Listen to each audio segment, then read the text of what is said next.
My name's Donald Whelan. I'm from St Hilary in the Vale of Glamorgan. I grew up here, and after moving away, I've moved back to the area. Today's event is both for fundraising and raising awareness among the local population. We have 4 local groups in the Vale of Glamorgan who are opposed to fracking, and all 4 groups have come together to put on this event to raise money and raise awareness and have a bit of fun while we're at it. From living in the Vale, having been brought up here, the thing I'm worried about the most is the possible contamination of the land and the water. Certain people would have us believe that it's a totally safe process. Other people would have us believe it's a completely dangerous process. I don't think either is true, but there is a risk involved. And if we find ourselves in a situation where the worst happens, the water table can get contaminated, which is irreversible and devastating for an area, for the people, for the wildlife, for everybody involved. So I think, to me, that's too great a risk to take. One of the things about fracking that I think is almost unique is the impacts it has on such different range of scales. Everything from the microscopic impact of the chemicals getting into the water supply and having impacts on people's health. You're going to have the whole issue of these lanes being clogged up with heavy goods vehicles on a regular basis. You've then got the noise impacts of all that, the air pollution impacts. There's big issues surrounding the noise from the drilling activity and so on as well, particularly in the still of the night. In terms of the Vale, I mean, it's arguably one of the most attractive rural areas of South Wales, and you're going to get a lot of people up in arms about this, just the visual impact of these rigs. And I don't think people fully appreciate the impact it'll have on that level, because these, once they get into a production phase, you're going to have these rigs springing up at every couple of mile intervals all the way across the landscape. They'd be unavoidable. So the visual impact on the visual amenity of the area will be pretty devastating. That in turn will then have a big impact on things like property prices and stuff like that. You've got the highest property prices in the whole of Wales here in the Vale. A big negative impact on that as soon as that starts happening. Well, I'm a resident of Llantrithid, live about half a mile downstream from the proposed site of one of the drilling applications in the Vale. I'm a father of 3 young children, and I'm a chartered engineer by profession. I spent 10 years working for a large multinational chemical company, so I'm well aware of the processes that go on in industry in terms of risk assessments, probabilities of failures. That's what engineers deal with. So my first instinct in this was to get myself up to speed, try and get away from the passion, the arguments on both sides, try and get to the data, what is actually happening. And much to my surprise, and it took me 6 months to get here, that data exists. Fracking as we know it, or high volume hydraulic fracturing as it's called, has been going on in the States for somewhere between 10 and 20 years. And there's a pool of data available from the States. It has been studied by American scientists and engineers and doctors, and that data's there. And the thing that amazes me here in the UK is I see the Welsh Affairs Committee, for example, in Parliament, interviewing so-called experts in this field who are none other than armchair scientists. They're civil servants who have maybe a third or a fourth link to the process. The people who've studied this at first-hand knowledge in the States, who've interviewed the drillers, interviewed the engineers working on these rigs, that data doesn't seem to be considered at all. So my mission at the moment is to make sure that our decision makers are aware of this data that has been peer-reviewed by other scientists and engineers. I don't feel like I've been consulted. I don't feel that my voice has been heard. And there's a real strong feeling in the community that our voice isn't being heard, and that government, both local and national, have an agenda, and they've decided this, and it's going ahead anyway. So there's definitely a feeling of community disempowerment. The Environment Agency, when it comes to sort of deep geology, they've got nobody within their organisation, certainly here in Wales, with any expertise in that at all, by their own admission. Right? And in terms of the regulatory regime that they keep trumping up as being so superior to America and so on, there is absolutely no bespoke regulatory system for this sort of activity. All they're talking about is basically trying to apply the existing oil and gas type regulatory regime to a completely and fundamentally different type of activity, which is simply not adequate. And you've also got to remember, at the end of the day, the Environment Agency is an agency of government, right? And therefore they do whatever job government tells them to do. As an engineer, And one of the first things you study in engineering is the principle of reversibility, so processes can be reversed. As far as I know, fracking is one of the few things that cannot be reversed if it goes wrong. If you contaminate a whole underwater aquifer, I don't know of any process for decontaminating that. The Prime Minister likes to espouse the line that we'll have the finest regulation in the world, it'll be tight, but if you do that in the context of fracking, what that inevitably means is you're going to have a whole load of contaminated land to deal with. And regulation at best will allow you to identify maybe who's committed it and who to fine, but it won't solve the problem of how do you decontaminate it. If the government is insistent on doing fracking, what it needs to do is invest in the process, make the process secure and reliable, which it isn't at the moment. And the data coming from America, which has been reviewed by scientists, peer-reviewed by scientists and engineers, says it's not reliable. These things are well documented and well understood. So if the government's really keen on getting into fracking, it needs to invest in improving the process, not regulation. Regulation hasn't saved the poor residents of Somerset from flooding. What might save them in the future is better sea defences, a better process. No regulation in the world will improve any process. And the negative impacts have been well researched in key areas. Dr. Theo Colborne is world renowned in terms of the impacts of fracking-related chemicals. She did something called the endocrine disruption exchange. And basically, she's done a lot of work out in the field to try and identify what the chemicals are, and seen that a lot of these chemicals in the most minute concentrations have got very negative impacts on the endocrine system, which leads to all sorts of things like birth defects, cancers and all sorts of things that can take years to sort of develop. And in terms of the geological aspects of things, as Dr. Tony Ingraffia from Cornell University in North America, he's done the work which shows the fact that it's very difficult to actually control these explosions and guarantee how far the fissures go. So you're keeping them within the shale beds and not getting them, he's shown that you've got the strong probability of cracks going through to aquifers and so on above.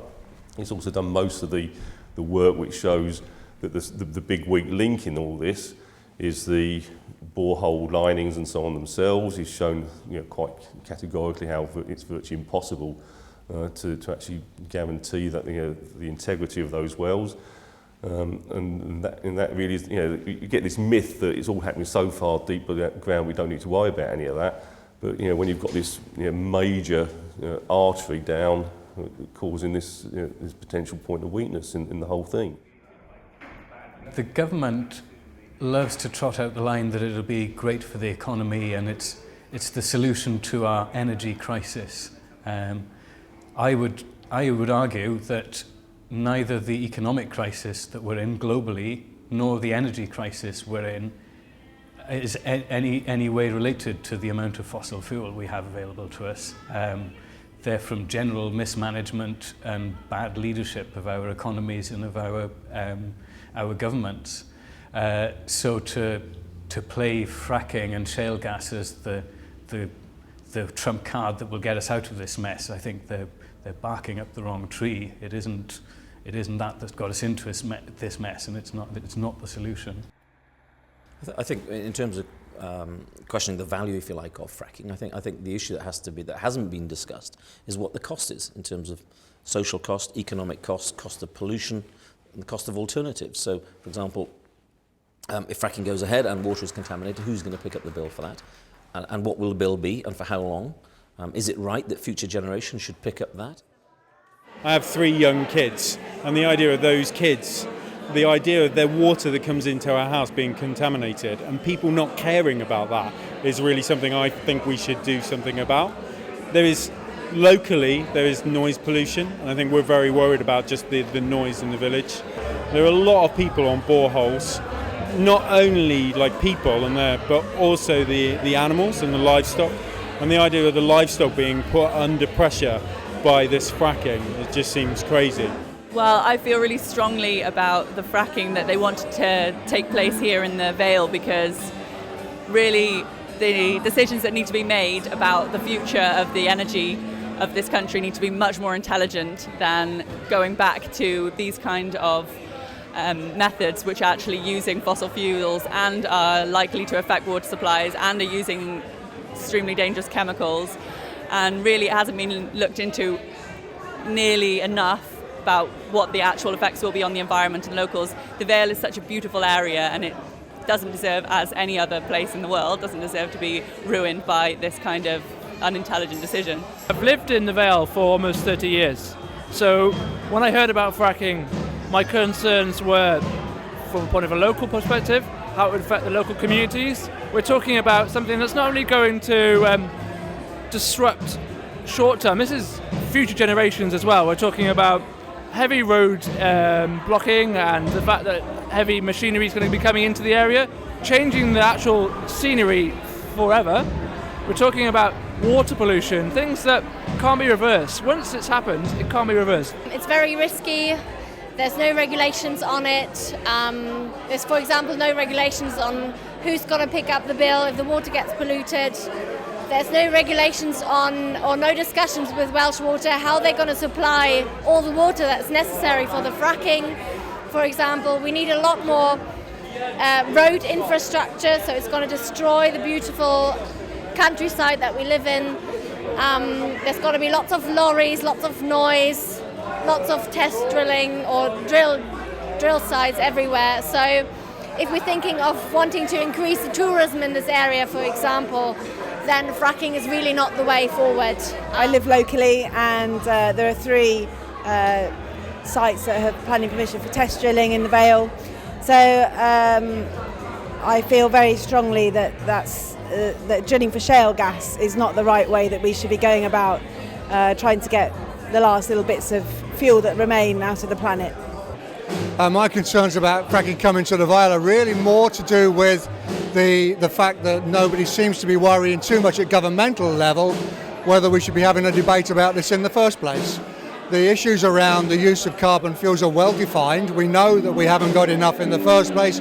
We really should be looking at alternative sources now rather than just putting it off until later in the day. We're going to end up back here in 20 years' time. We're still not going to have a solution on alternative fuels because the government will be sitting on their hands because we've got gas. So we really need to stop what we're doing, take a deep breath, look at the pros and cons and say, well, do we really need this? Can we afford to do this? Should we be better spending our money in a different direction? Fracking is something that we're against. I feel passionate that there should be other things that we do as well.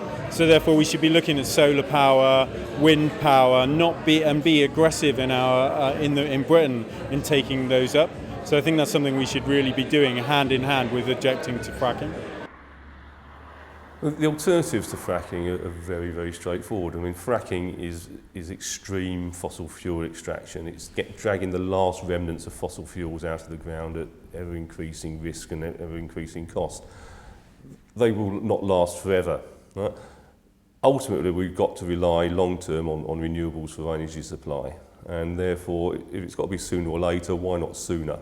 Right? So you look to countries like Denmark. They've got a 30-year plan in place. It's probably nearly 5 years into that 30-year plan now, whereby the entire country is going to be at 100% renewable energy, not just for domestic energy, but for transport and everything. Now, they've got that vision. You look at Iceland, they're virtually there already. Okay, these countries might have slightly different circumstances, but you look at Germany, already close to 50% of their domestic energy supply, electricity supply at least, is done by renewables. In this country, we haven't got that vision from our politicians. And we haven't got the political will to do so because, in my opinion, they're still too beholden to the vested interests. You look at the tangled web of vested interests with the current government and the fossil fuel industries, and it's patently clear why they're not prepared to invest in the long-term future, which has got to be renewable energies. If you feel let down by the democratic system, as I think a lot of people do, they feel left out of this, in the end you can do something about it. You have the right to protest, so write to your assembly member, to your MP, insist on a moratorium on fracking, insist that companies that are likely to take part in this industry pay their way in terms of they put up insurance, so if they do contaminate, they have to pay for it. At the moment, the government's position is that the taxpayers should bail them out. Sounds like the banks all over again to me. Is that really what we want? The companies that do the development should be at risk. So in terms of the long term, the future is very bright. We're surrounded by energy. You look at the energy forces that have been battering us this winter there. Wind, waves, solar energy and so on. It's all there in ample amounts to meet our ultimate needs, especially if we start focusing on small scale, community initiatives. People then got genuine energy security because they're in charge of their own energy supply. They've also got much cheaper bills because once you put the infrastructure in place, that's virtually free energy. And therefore, ultimately the long-term future for our energy needs, I think, is very, very bright. One way of having a positive take on what is potentially an energy crisis is to look for some vision and some leadership in amongst all of this chaos. We're getting such mixed messages from central government in London. We're getting a remarkable silence from the Welsh Assembly in Wales, and we're getting some confusion and obfuscation from the Vale of Glamorgan. They don't quite know what's going on. The vision I see, I think Wales as a country, as a devolved country, has huge scope to take some really visionary leaps here. We have technology leaders in renewable living in Machynlleth, in the Centre of Alternative Technology. We have world-class business schools in Cardiff Met and at Cardiff University. We've such a pool of talent in Wales and such a tradition of innovation. I think if the Welsh Government took a visionary lead and said, Wales wants to go in a renewable direction. Wales does not need any more fossil fuels dragged out of the ground. Hasn't Wales contributed enough through all the coal to the current global warming crisis? Isn't it? I would say that Wales is in a great position to take a lead here and pioneer the switch to renewables, develop technology. Every country in the world is going to have to do this at some stage. If Wales does it first, we'll be exporting our technology for centuries to come. I think we're in a hugely strong position.